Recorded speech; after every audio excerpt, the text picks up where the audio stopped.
Hello everyone, welcome back to my YouTube channel BA Students. So I hope you are all doing well. So in this last video हमने जो है तो Indian education system का part 1 जो है उसमें हमने कंप्लीट कर लिया था, जो है कि वैदिक एजुकेशन सिस्टम हो गया, गुरुकुल एजुकेशन सिस्टम हो गया और इंडियन एंशिएंट एजुकेशन सिस्टम के बारे में हमने पढ़ा था, जिसमें यूनिवर्सिटीज़ थी उसकी। एंड हमने जो है तो मेडिएवल इंडियन एजुकेशन सिस्टम के बारे में पढ़ लिया था। तो एंशिएंट हो गया था, मेडिएवल हो गया था। आज हम पढ़ेंगे मॉडर्न कि जो ये इंडियन एजुकेशन सिस्टम है, हमारी भारतीय शिक्षा प्रणाली, ये प्राचीन काल में कैसी थी, कैसे कैसे डेवलपमेंट हुआ इसका, फिर मेडिएवल मतलब कि मध्यकालीन में ये शिक्षा प्रणाली कैसी थी, फिर उसके बाद ये जो है तो आधुनिक की हम बात करें मॉडर्न टाइम पे, तो ये जो एजुकेशन सिस्टम है ये कैसी है। तो यहाँ पे मॉडर्न इंडियन एजुकेशन सिस्टम दिया गया है। तो ये भी जो है तो इसको दो भागों में जो है तो इसको बांटा गया है, क्योंकि एक तो एजुकेशन सिस्टम बिफोर इंडिपेंडेंस, जो है कि आज़ादी के पहले, और जो है तो आज़ादी के बाद, स्वतंत्रता के पहले और स्वतंत्रता के बाद जो है तो ये एजुकेशन सिस्टम कैसा था। तो बात किया जाए मॉडर्न इंडियन एजुकेशन सिस्टम की, तो भारतीय शिक्षा प्रणाली आधुनिक काल की कब से स्टार्ट होती है। तो जब ये ईस्ट इंडिया कंपनी हमारे भारत में जो है तो स्थापित हुई थी, तो ये लगभग 1600 ईस्वी तक में 1600 तक में ये जो है तो यहाँ भारत में जो तो स्थापित हो गई थी। तब से लेकर के जब तक भारत आज़ाद नहीं हुआ था, मतलब कि 1947 तक का जो पीरियड रहा है, उसमें तो ये आधुनिक शिक्षा जो है तो कैसी रही है, इसका जो डेवलपमेंट था ये कैसा हुआ, इन सारी चीज़ों को हम पढ़ेंगे एजुकेशन सिस्टम बिफोर इंडिपेंडेंस में। फिर उसके बाद जो सेकंड है हमारा the education system after independence. फिर उसके बाद जो है तो 1947 में जब भारत को आज़ादी मिली, उसके बाद का जो है तो कैसा था एजुकेशन सिस्टम, क्योंकि सब एक तरह से बोला जाए तो तहस नहस टाइप का हो गया था, क्योंकि क्रांति हुई, फिर उसके बाद इतनी सारी लड़ाइयाँ हुई, तो उसके बाद जो है तो भारत को एक तरह से खड़ा करना था। तो इसके लिए क्या कैसे सारी चीज़ें हुई, वो सारी चीज़ें हम आगे पढ़ेंगे आफ्टर इंडिपेंडेंस पे। तो चलिए स्टार्ट करते हैं the education system before independence, भारतीय शिक्षा प्रणाली स्वतंत्रता के पूर्व। The education system before independence मतलब कि स्वतंत्रता के पहले की शिक्षा प्रणाली कैसी थी, उसके बारे में हम यहाँ पे थोड़ा सा डिस्कशन करेंगे। So first point is the east India company had the greatest influence on the education system of India until independence. तो बताया गया कि जो भारत की शिक्षा प्रणाली रही है, वो जब तक स्वतंत्रता उसको नहीं मिली थी, तब तक ईस्ट इंडिया कंपनी ने तो पूरा वो जो है तो संभाला हुआ था। अब वो 1600 ईस्वी में जो है तो ईस्ट इंडिया कंपनी आ गई थी। 1600 से लेकर 1947 के बीच का जो टाइम पीरियड था वो ब्रिटिश रूल का था। तो जाहिर सी बात है कि जो एजुकेशन सिस्टम भी रहा होगा उन्हीं के हाथ में रहा होगा। तो वहीं पर बताया गया है एट दिस टाइम, उसी समय the first attempt was made by Warren Hastings in 1781 by establishing a madrasa in Kolkata. तो यहाँ पे बताया गया है कि उसी समय सबसे पहले जो प्रशासनिक प्रयास जिन्होंने किया था वो है वॉरेन हेस्टिंग ने 1781 में जो है तो कोलकाता में मदरसे की स्थापना उन्होंने की थी, और ये एक तरह से प्रशासनिक कार्य का पहला कदम उन्होंने उठाया था।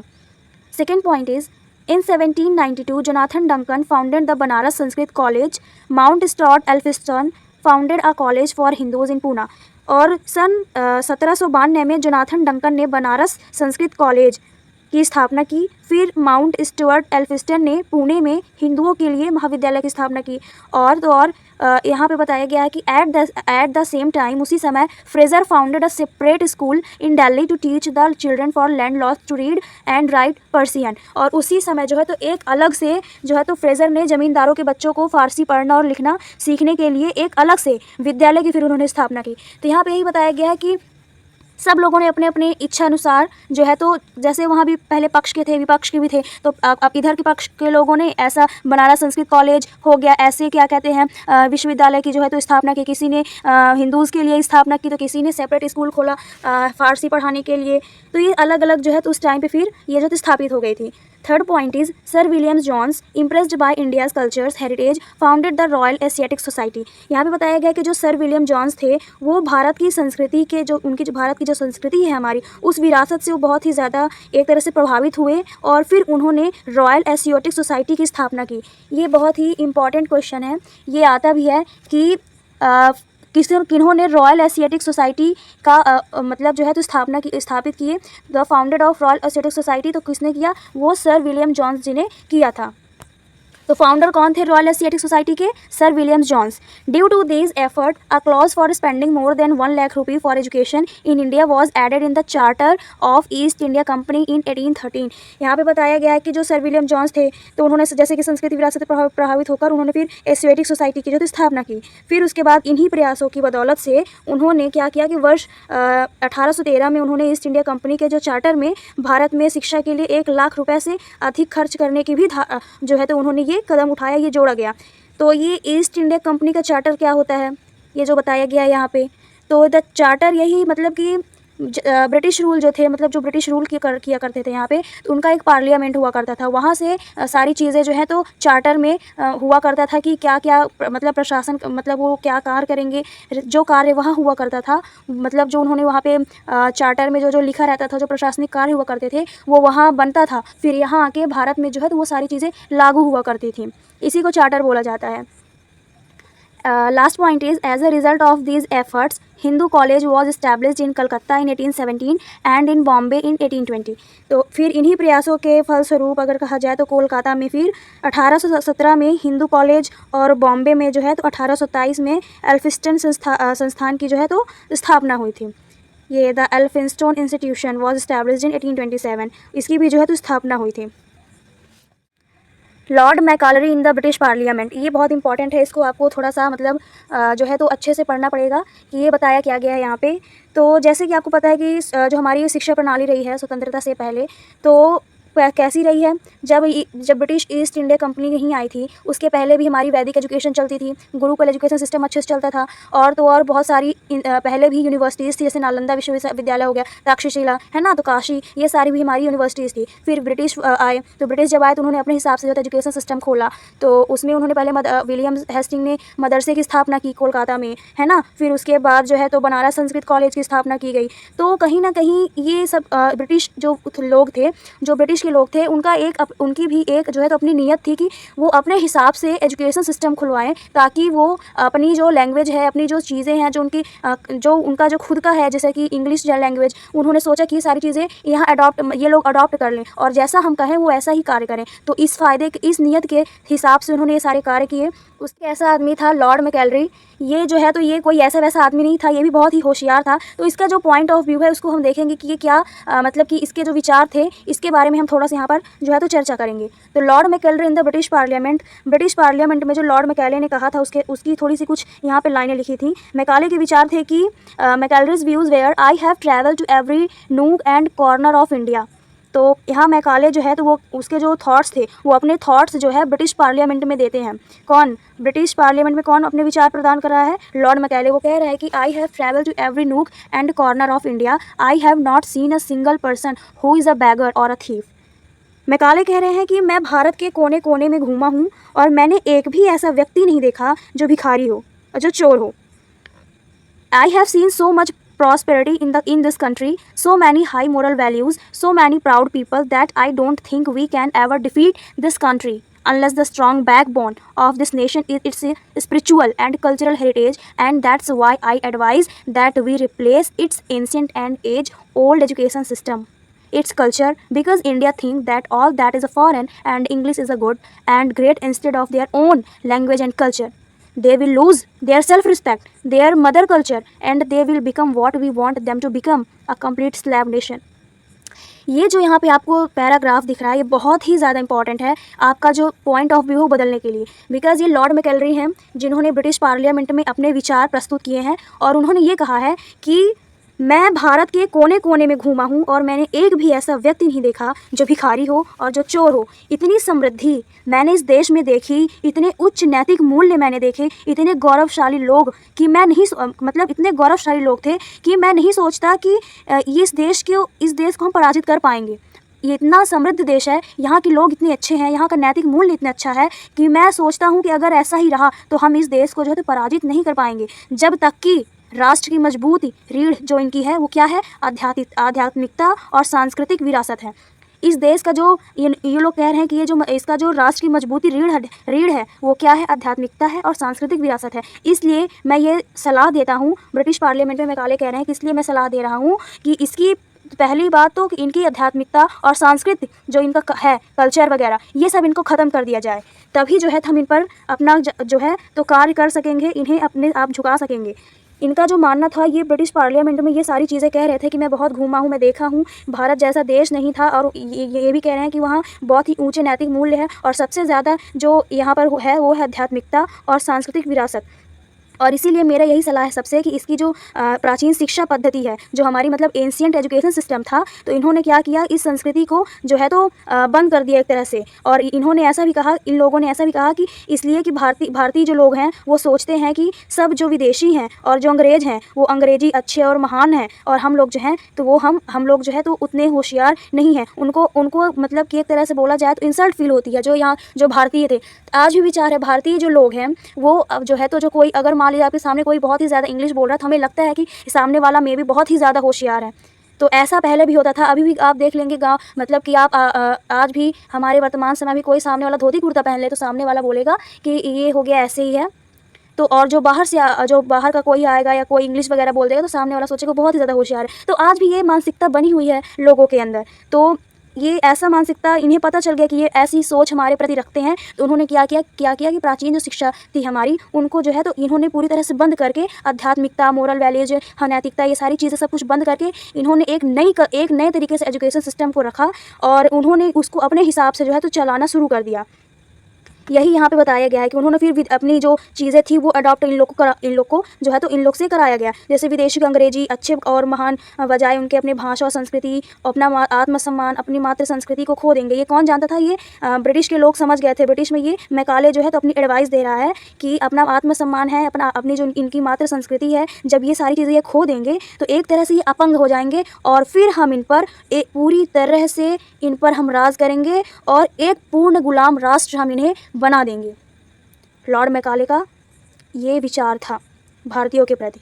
वो चाहते थे कि भारत जो है सदियों तक, मतलब कि हमेशा के लिए एक गुलाम देश बना रहे, और अगर इस देश को गुलाम बनाना है तो यहाँ के लोगों को हम अपना कल्चर अडॉप्ट करें और इनको मतलब अपना कल्चर दें, और ये अपनी खुद की जो इनका जो खुद का कल्चर है, ये अपना कल्चर भूल जाएं, आध्यात्मिकता भूल जाएं, नैतिक चीज़ें भूल जाएं, ये सारी स्पिरिचुअल थिंग्स भूल जाएं, ये सारी चीज़ें भूल जाएं और हमारी जो दी गई चीज़ें हैं उसको अपना लें। तो ये इनका जो है तो विचार था, ताकि हम इसको हमेशा के लिए इस देश को गुलाम बना सकें। Address given by Lord Macaulay in the British parliament on 2 फरवरी 1835। ये जो विचार है उन्होंने ब्रिटिश पार्लियामेंट में 2 फरवरी 1835 को दिया था। सो यहाँ पे फर्स्ट पॉइंट दिया गया है, after Lord Macaulay manifesto the education policy for India was announced on July 19, 1854 under the chairmanship of Sir Charles Wood, called Woods manifesto. It is also called the Magna Carta of India, Indian education. तो यहाँ पे ये कहा गया है, देखिए यहाँ पे जो है तो every line is a very important. तो अगर आपको ये क्लियर भी नहीं दिख रहा होगा तो आप प्लीज़ इसको रोटेट कर लीजिएगा। After Lord Macaulay Manifesto, the education policy for India was announced on July 19, 1854 under the chairmanship of Sir Charles Wood, called Wood Manifesto. It is also called the Magna Carta of Indian Education. अगर आपको ये clear भी नहीं दिख रहा होगा तो I request you कि आप इसको जो है तो थोड़ा सा जूम कर लें या फिर आप इसको जो है तो रोटेट कर लें। इससे क्या होगा कि आपको ज़्यादा अच्छे समझ में भी आएगा और क्लियर भी दिखेगा, क्योंकि ये बहुत ज़्यादा मतलब थोड़ी सी ये स्लाइड जो है तो थोड़ी वाइड है तो आपको शायद अच्छे से ना दिख रहा हो, तो आप रोटेट कर सकते हैं, नो प्रॉब्लम। लेकिन ये बहुत ही इंपॉर्टेंट और अच्छा कंटेंट मैं लेके आई हूँ। ये बहुत ही ज़्यादा इंपॉर्टेंट है जानने के लिए हमारी एजुकेशन सिस्टम के बारे में कि ये प्राचीन में कैसी थी, मेडिएवल मतलब कि मध्यकालीन में कैसी थी, अब आधुनिक में जो है तो इंडिपेंडेंस से पहले कैसी थी और इंडिपेंडेंस के बाद। तो हम जो अभी पढ़ रहे हैं वो ब्रिटिश इंडिया, जब हम इंडिपेंडेंस की पहले की पढ़ रहे हैं, जो हमारा देश गुलाम था ब्रिटिश लोगों के द्वारा, तब का हम ये पढ़ रहे हैं। तो यहाँ पे यही बताया गया है इस पॉइंट में कि लॉर्ड मैकाले के घोषणा पत्र के बाद उसने ऐसा बताया कि ऐसा है कि भारत जो देश है ऐसा वैसा अगर हम करेंगे तभी ये गुलाम हो पाएगा। तो उन्होंने अपने घोषणा पत्र के बाद सर चार्ल्स वुड की अध्यक्षता में 19 जुलाई 1854 को भारत के लिए जो है तो शिक्षा नीति की घोषणा की। उसने शिक्षा नीति की फिर घोषणा की कि ऐसा करेंगे। वुड का घोषणा पत्र इसे कहा जाता है। ये जो घोषणा पत्र इन्होंने मतलब कि दी थी भारत के लिए शिक्षा नीति की, इसको जो है तो वुड का घोषणा पत्र कहा जाता है और इसे जो है तो भारतीय शिक्षा का मैग्ना कार्टा भी कहा जाता है। It is also called Magna Carta of Indian education. Second point is, in the year 1857, universities were established in Calcutta, Bombay and Madras. But due to the revolution of 1857, education system was affected a lot. Its development seemed to be blocked for some time. तो फिर second point में ये कह रहा है कि वर्ष 1857 में कलकत्ता, बम्बई और मद्रास में विश्वविद्यालयों की स्थापना हुई, लेकिन 1857 की क्रांति के कारण शिक्षा का जो विकास कुछ समय के लिए अवरुद्ध सा मतलब हो गया, मतलब थोड़ा सा रुक सा गया। इन्होंने एजुकेशन सिस्टम जब बदला तो बहुत सारे मतलब पक्ष भी लोग थे, और तो फिर आपको तो पता है कि 1857 में क्रांति हुई थी तो इन लोग को थोड़ा भारी नुकसान हुआ था ब्रिटिश वालों को। फिर थर्ड पॉइंट है हमारा, due to the efforts of Lord Ripon, Indian education commission was formed in 1882. The chairman of this commissioner was William Hunter, hence it is also called Hunter commission. Third point में ये कहा जा रहा है कि Lord Ripon के प्रयासों से जो है तो सन 1882 में भारतीय शिक्षा आयोग बनाया गया. तो भारतीय शिक्षा आयोग कब बनाया गया? तो सन 1882 में बनाया गया. ये भी ऑब्जेक्टिव है MCQ, इसको भी अच्छे से आप थोड़ा जो है तो रीड कर लीजिएगा, ये भी इंपॉर्टेंट ही आता है. The Indian education commission was formed in 1882. तो यहाँ पे बताया गया कि जो भारतीय शिक्षा आयोग था उसको 1882 में बनाया गया, और इस आयोग की जो अध्यक्ष थे वो कौन थे? William Hunter. इसीलिए इसे हंटर आयोग भी कहा जाता है. इंडियन एजुकेशन कमीशन को हंटर आयोग भी कहा जाता है.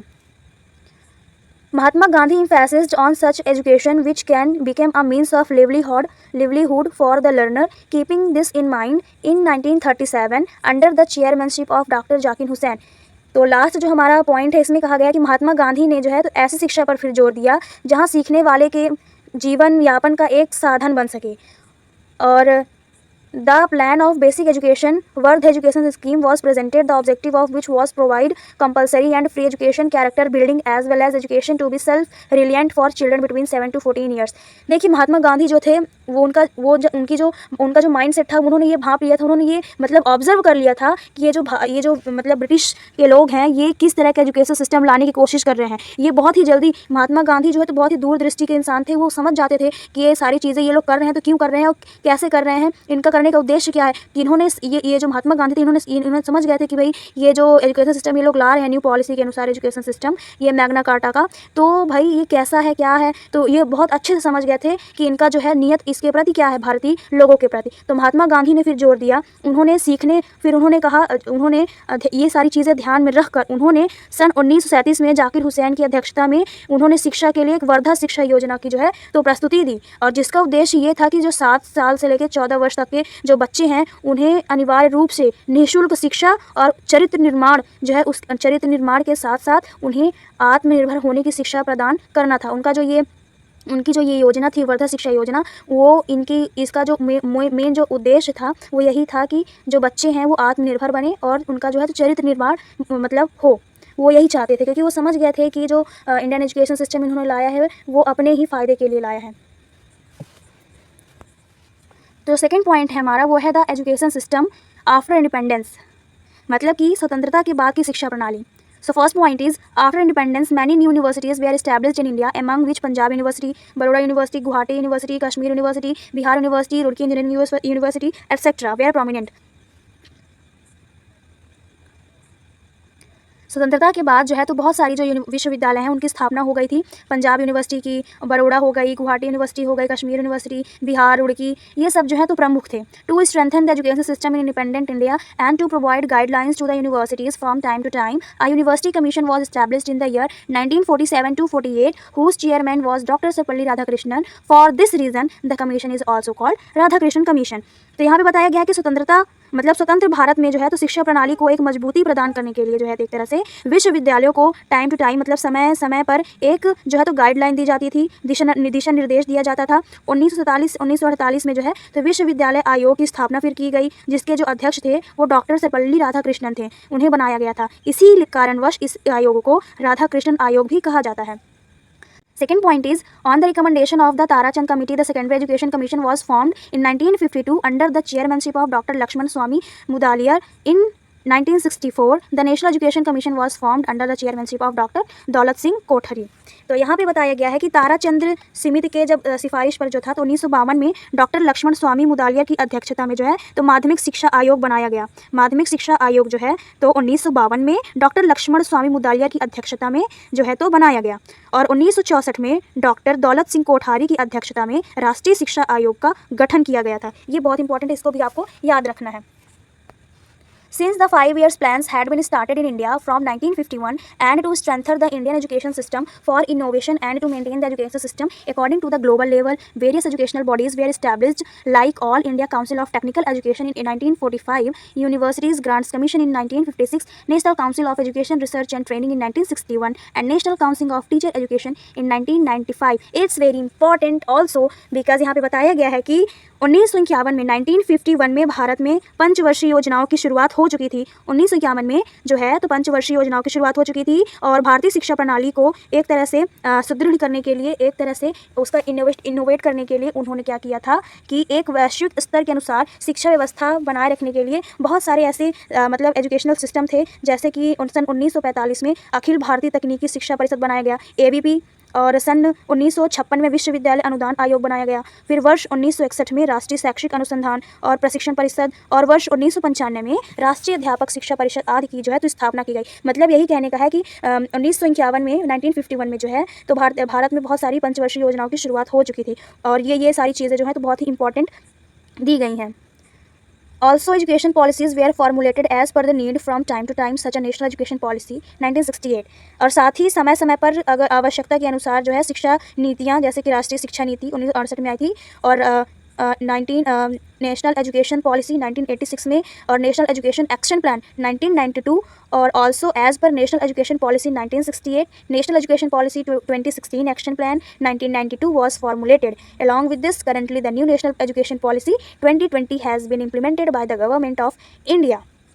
तो यहाँ पे बताया गया है कि ये अपडेट होती रहती है, साथ ही समय समय पर आवश्यकता के अनुसार ये जो है तो नीतियाँ जो हैं तो बदलती रहती हैं। जैसे राष्ट्रीय शिक्षा नीति पहले 1968 में, फिर राष्ट्रीय शिक्षा नीति 1986 में, फिर राष्ट्रीय शिक्षा की जो कार्य योजना थी वो 1992 में निर्धारित की गई, और फिर साथ ही यहाँ राष्ट्रीय शिक्षा नीति 1968 में जो थी राष्ट्रीय शिक्षा नीति, उसे 2016 की कार्य योजना 1992 में निर्धारित की गई। इसके साथ ही वर्तमान में जो है तो अब जो टाइम हो गया है, वर्तमान समय में जो है 2020 भारत सरकार द्वारा ये लागू की गई नई शिक्षा नीति।